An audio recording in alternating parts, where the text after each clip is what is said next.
All right, real quick, practice test. Obviously, we're doing the second half today. It's due tomorrow.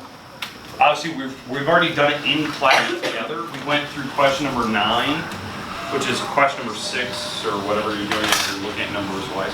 We went through question number 9 yesterday. We're going to continue on from there today. We're starting with 10. We'll work our way to 19 or whatever the last question is. I'm going to go through it pretty quick. There's certain ones I'm going to have you do by yourself or finish, but you guys know the drill. It's your first test, so I go through most of it with you. Test is tomorrow. Keep that in mind. It's tomorrow. So if you know you're going to be gone, you'll take it Friday. That's just See you in the morning. Are we going to have practice tests for a lot of our other tests? Every test. That's how it works. Yep. Now, I won't go through it as the details I'm doing. This one's the first one. I just want to get used to it. Usually I'll just go through a couple questions that usually people have. And you get them plenty in advance. This is probably the latest I've ever handed it out. So, all right. We'll start with 10. We're going to work our way through the end. Hopefully, if you have any questions from the ones up above, you can ask them at the end of class. I want to go through this maybe in the next 15 minutes. It shouldn't take very long to go through these. This is literally every possible question you're going to have in the test, right? Yeah, I mean, it's the exact same numbers. All I do is go in the book and I just pick the problem that was right next to it, basically. Okay. So I'm picking just homework problems. I'm not making up weird stuff. Like, it looks like this. So, all right. Okay, so first of all, on number 10, just multiply those together. What's 8 times 10? 80 and x times x? Okay, that's how you start. We're not done there. That's how you start that problem. Now from there, you want to do the whole thing where you kick out pairs. I just recommend doing that. It's the easiest way possible. So, breaking up 80. Well, obviously, that was 8 times 10, x times x.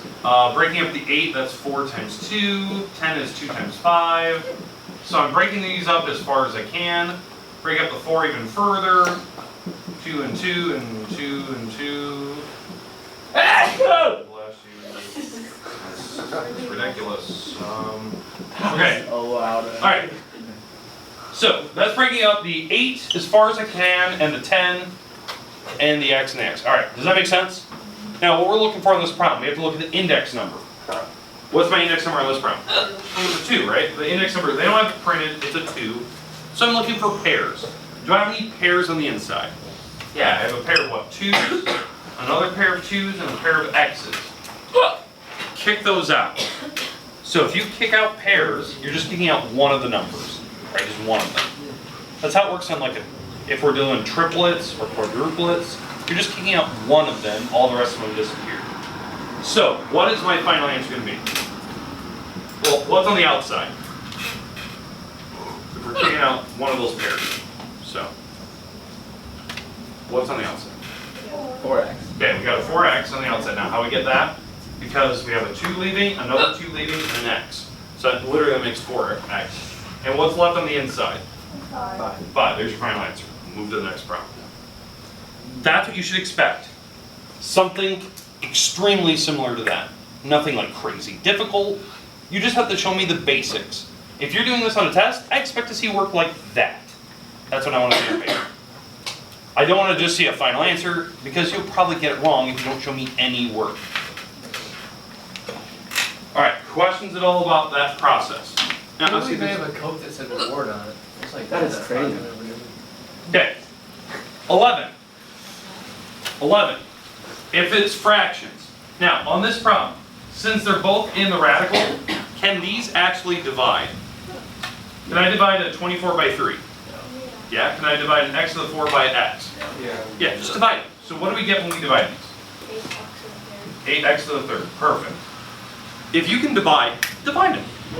If you can't, that's when you'll have to figure out what to multiply on the bottom and get rid of the fraction, or get rid of the radical off the bottom. So if you couldn't divide the 24 x to the 4th over 3x, then what I'd probably do on this problem is multiply by a 3x. I'd do something like this, if I couldn't divide those. That way the top gets bigger, the bottom will eventually simplify, because these will multiply to make 9x squared, and then you can take the square root of it. Does that make sense, like if you what you can multiply by? But in your case, it actually divides really nice and even. Now what do we have to do? Yeah, break it down, right? So we're gonna break these up into parts. How do you break up 8? 4 and 2, which is 2, 2, and 2. That's breaking up the 8, 4 and 2, 2, 2, and 2. And then x, well, we have 3 of them. All right, what's my index number? A 2. My index number is a 2 on this particular problem. And you want to circle pairs and kick them out. So what do we have for pairs? 2 and an x. So, what's on the outside now? A 2x, because we kicked a 2 and an x out, and what's left on the inside? 2x, there's your answer. Move on to the next one. No fraction. It's simplified all the way. Now if you wanted to on that problem, if you wanted to multiply by whatever is on the bottom, like a 3x radical, top and bottom, it'll eventually simplify to be the answer I just gave you. Does that make sense how you want to do 11?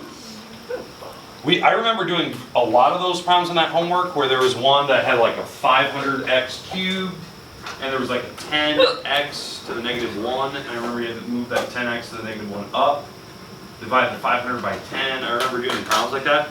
I would expect a problem very similar, just one that we did in the homework. So, questions on 10 or 11? So if you move that 10x up, or If it was like a negative, like x to the -1, you can move the x to the top. and then just add it there. Yeah, just have them, just like normal. It's just like moving the things around. Then you want to take the squares later. So yeah, If it was the other way around, if it was like a -4 here, yeah, yeah, you can move that down to the bottom, and then add. and then yeah, add it to the bottom, and then just go from there and do the square root. So in that case, you'd probably have x on the bottom. You probably have to figure out what you need to multiply. Is there any problem where you have to subtract? I guess the only time you subtract is like right now. I mean, you literally divide these and subtract the x's. So, x, put it back there. Thanks. So, okay, are we good? Everyone's got hiccups, or is it just you? Hold your breath for some reason. Go get some. I'm not giving you a pass. If you get caught in the hallway, so help me God. Dude, Ward, they've never asked for a Hey, watch. This is the first time I've never done it. You get Probably. caught. I'll just start crying. Yeah, just start crying. Because you're supposed to have a yellow pass every time you go in the hallway. That's ridiculous. All right. I never did when I sneak out. Okay. Ward, it's okay. You can say it's ridiculous. No, I'm not. We'll shut the camera off. I'm not on camera. Yeah. Moving on. Number 12, 13. All right. Say. Hey, shut up. Wait, Ward. You can say it's ridiculous, right? All right, so we got to simplify my radicals. Now, I'm only going to do one of these. They're the same problem, basically. You're going to do them the same way. Now, obviously, I know the second one, number 13, has power 3 on it. You're going to do it the same way.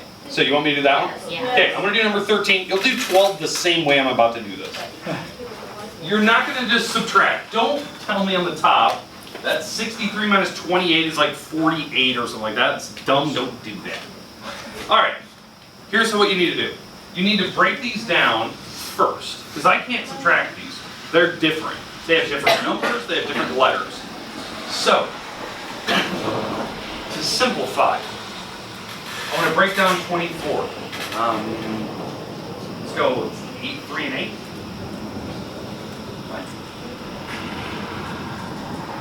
All right. I'll keep going here in a little bit, but that's what I've got to so far. The 81 is 27 times 3 times x. Okay, I'm not done this, I'm just breaking this down as fast as I can.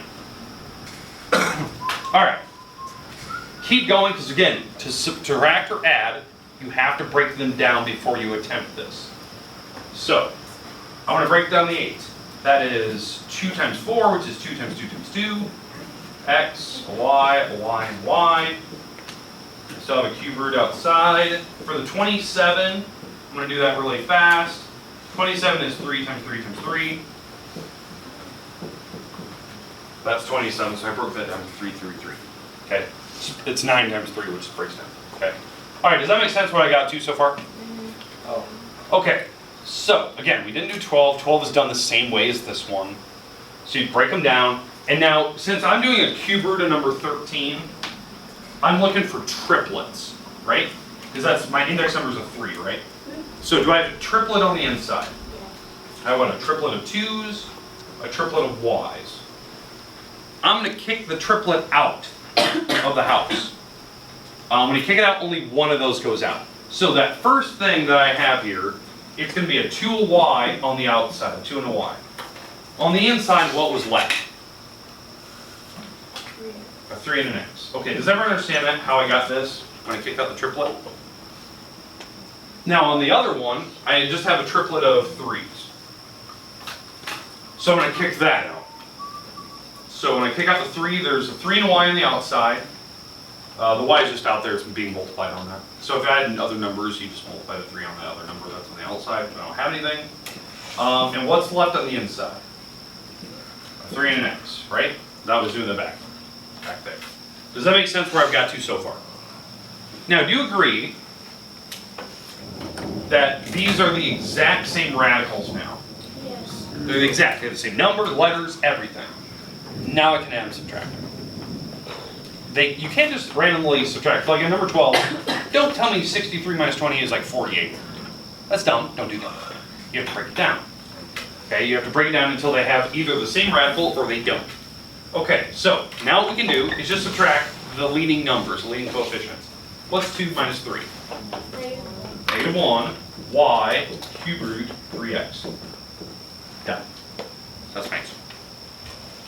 Does that make sense, like how you add and subtract? You have to break them down. They may not be able to add and subtract, because maybe when you broke them down, they had different items. So you can't subtract them. You're just done. You just stop there and move on. I'm betting on they'll probably be able to add and subtract. Just hint, hint. Okay. Are we going to go 12 and 13? Now, obviously, you have to do 12 on your own. But 13 was probably the one I was expecting to get.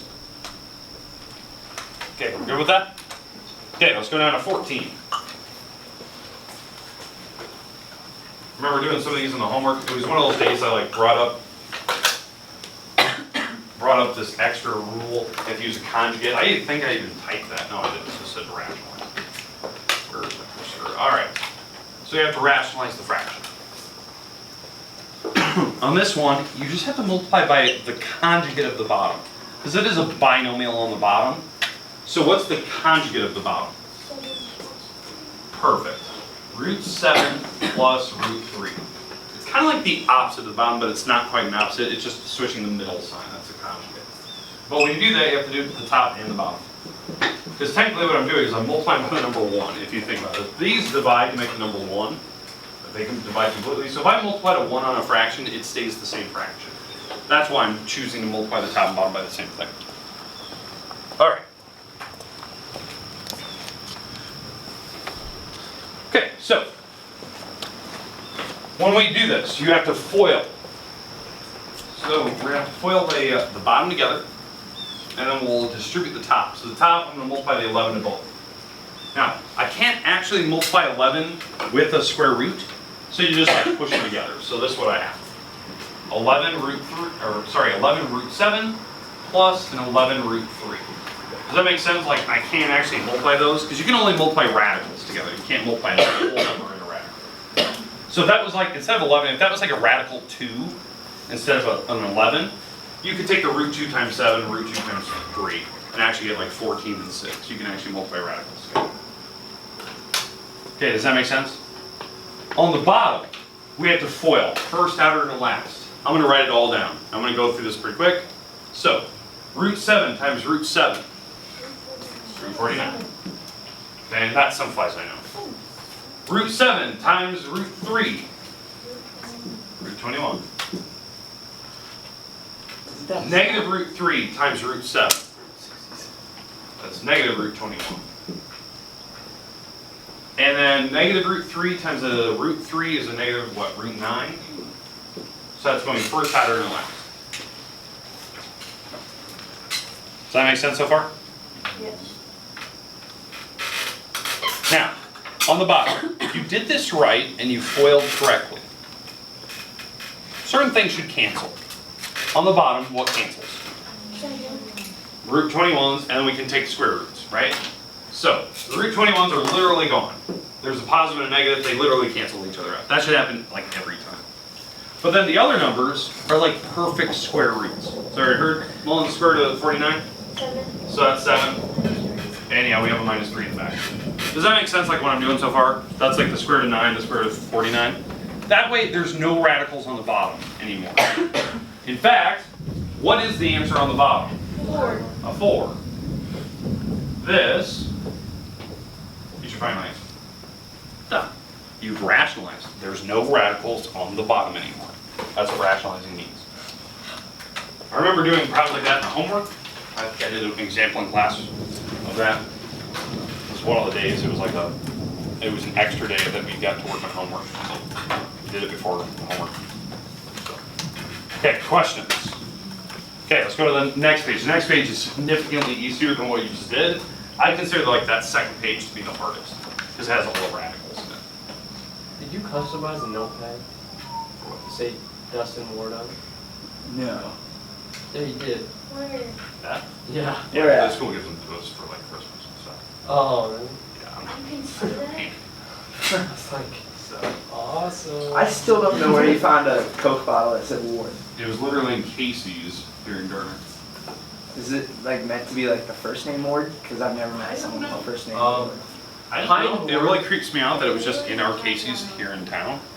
Like, And I wasn't the one who found it. It was Morgan Ryerson found it, and she pointed out, she's like, "Where did you get this Coke bottle?" But Casey's got your name on it. I'm like, "Because what, Dustin? I don't really want a Dustin. I don't even like that name." He goes, "No, it's What? got your last name on it." I'm like, "What? What's Ward on a Coke bottle?" She bought it for you? Or No, no. said She just told me like it's there, so I went with it. Oh. I wasn't gonna pass up that opportunity. Did you even I- drink it? No, heck no. It's not even It's open. right there. It's right there. It's Yeah. gross. No, but I It's can't- been sitting there for like 3-4 years. Okay. Oh. So it was in my old too. It was in the closet. If you ever Nothing is want better to than drink it, expired Coke. Yeah. Ward. All right. Ward, if you ever want to drink it, I will drink it for free. No. All right. Just to see what it 15. tastes like. Okay. Hey, number I will 15. also drink Shh. We have to add and subtract these polynomials together. it. You are adding and subtracting. You are not multiplying.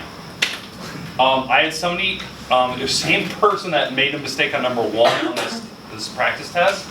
They did this problem where they distributed the plus sign, they distributed the negative sign, and then they FOILed it all out. Makes sense to me. And it literally went down the page, and they're like, "Ward, why are you doing this to me?" I'm like, "Because you're doing it wrong. You did not. Because all you have to do is add and subtract like terms." What a goober. All right, so, She did this too. okay, all right, She just gave it to me and she said, I did that too. all right. So, the plus sign in that second, Look what So- she did. okay, the plus sign on that second parenthesis doesn't really do anything. I just got rid of the parenthesis. The back one, I do have to distribute the negative sign. So that's the weird part about that back one. So it's going to be a negative x squared, positive 4x, and a positive 3. Notice, when I've done that, all the parentheses go away. And then you just add and subtract like terms. Does that make sense, like what you're doing? You're adding and subtracting. The answer will be a polynomial. I don't care the size, but whatever you get, you're going to have to finish this. Like add and subtract like terms together. You're not solving, you're not doing anything, you're not factoring or anything like that. Just give me your polynomial, something x squared, something x, a number, whatever it is. And then you also have to tell me the degree. What's the degree of this thing? 2. It's going to be a 2. The reason why is that your first term that you should get, the first, like the highest degree term, should be what, 6x squared? Yeah, just So the idea is that it's a degree 2. It's got an x squared, so it's degree 2. After you simplify, you have to give me the degree after you simplify, because if terms start canceling out, it could be a lower degree. Okay, questions. The most common mistake I've had, other than just doing that simple mistake, people forget the degree part. I will try to remind you tomorrow as you're taking the test. Make sure you state the degree on number 15 as well. People forget it because they just don't see that in the instructions. Okay, we're good with 15. Yep. Okay, moving on. 16. Now you have to FOIL. So now you have to FOIL first, outer, and last. Now, here's the red flag that should be going in your head. Trying to. Okay. Okay, this should be the red flag in your head, right? We gotta multiply these out, get your answer. I'll do the first steps. This problem, 16. There's a really good likelihood, hint, hint, hint, hint, hint, you should be using Pascal's triangle on this problem. Where I put a power in the parenthesis. Because that's why I left Pascal's triangle on the board. So, if you want an example of that, I'll do one here in a minute. I'm going to do this one first, and then I'll put another example on the board over here, and we'll do Pascal's triangle. Hint, hint, hint, hint, hint. So it's going to be on test. So, you have to use that. yes. I would mean so secretive. Now, I foiled it. okay, all right. 16. So here we go. If I'm going to distribute, I'm going to take the 2x, multiply it to everything in the back, and then after that's done, I'll try to color code. Then I'm going to do the -3 times everything in the back. Okay, so I should have, 6 terms written across. I know everyone can FOIL, that's fine. I'm just worried about not being able to do Pascal's triangle correctly or show me the right steps. I don't want to see FOIL on 16. It might actually say use Pascal's triangle to find the product. I would appreciate that. All right, so on this problem, if I'm taking a 2x times everything, here's what I get. 2x times x squared is 2x cubed. 2x times a -3x is -6x squared. 2x times a 5 is a 10x. Does that make sense, taking the 2x times everything in the back? One at a time. You add letters. It's like doing laws of exponents. Now, taking the -3 times everything in the back. -3 times x squared is -3x squared. -3 times a -3 is a positive 9x. -3 times 5 is -15. Now at this point, combine the like terms, and you're done. That's it. You don't need to factor, you don't need to do anything. Just get your answer. You don't even have to state the degree, just give me your answer. Does that make sense what you're doing there? Alright. The last part here, if it asks for a Pascal's triangle problem, it could be something like this. 2x plus 4, and we're going to put it to the power of 3. Okay? The highest degree I'd probably give you would be a 4. I would not go past 4. It takes too long. I would not do that to you. So the highest degree I'll give you is a 4.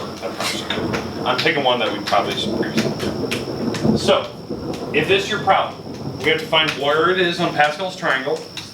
It's the 1, 3, 3, 1. 1, 3, 3, 1. That's the chart. You can see it over there. That's degree 3. You have to put the parentheses behind it. And all the plus signs, these will tentatively change if you have negative signs in your problem. Does that make sense where I'm getting that 1, 3, 3, 1? It's from that chart over there. Using Pascal's triangle.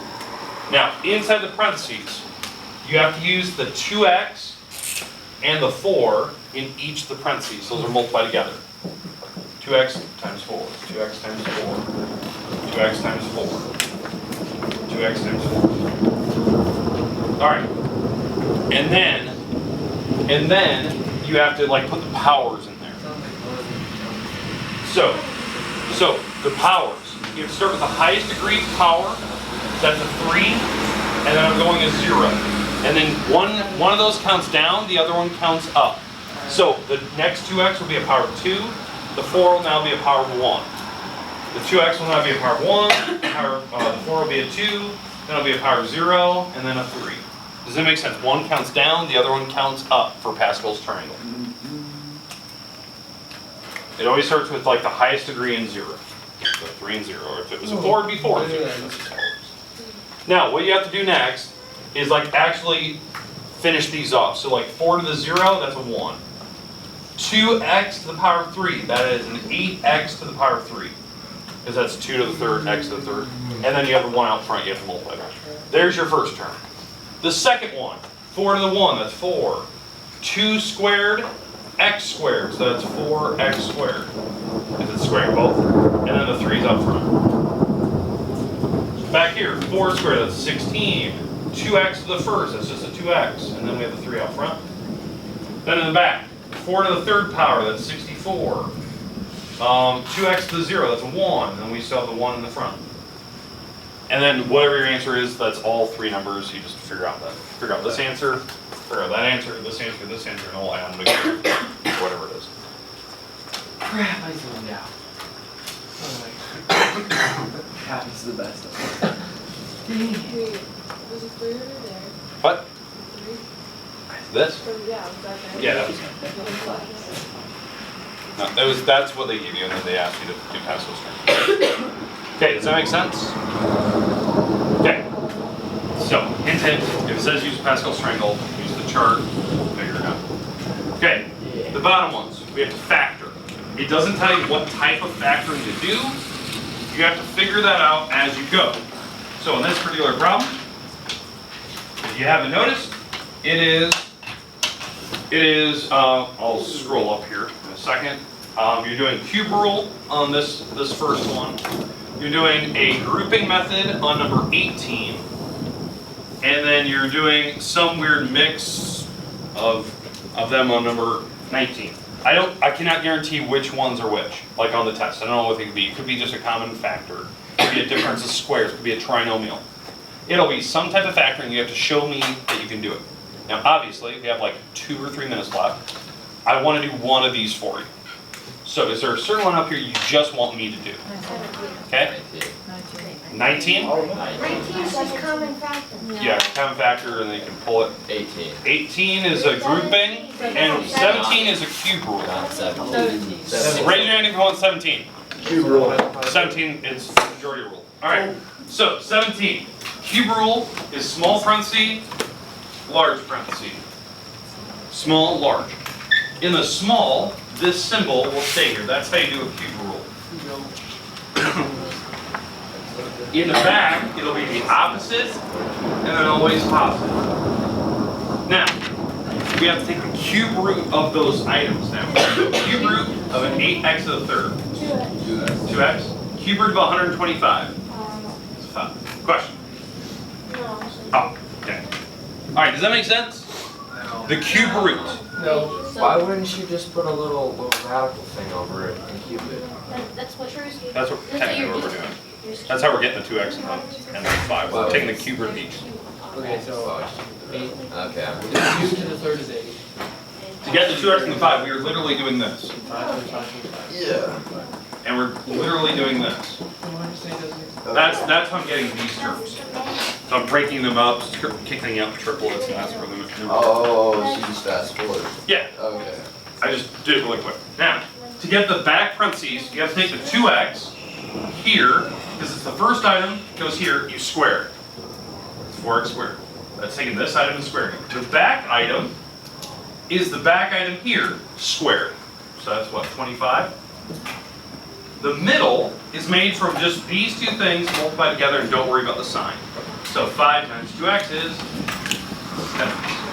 And you're done. You move on to the next round. That's a cube rule. It's the back. The back is this thing squared. The front is this first item squared, and the middle, there are these two things multiplied together. It's literally just made from that first premise. This number 18 is grouping. Group the first two, group the back two, take out the common factors. You'll see what's left. The 19 is a common factor that could potentially go one more step. Yeah, always do. Do we turn these in? Yeah, you'll turn these in tomorrow. Now, if you know you're done, you don't want to lose, you can turn in. If you want to take it home and study, take it home, but it is due.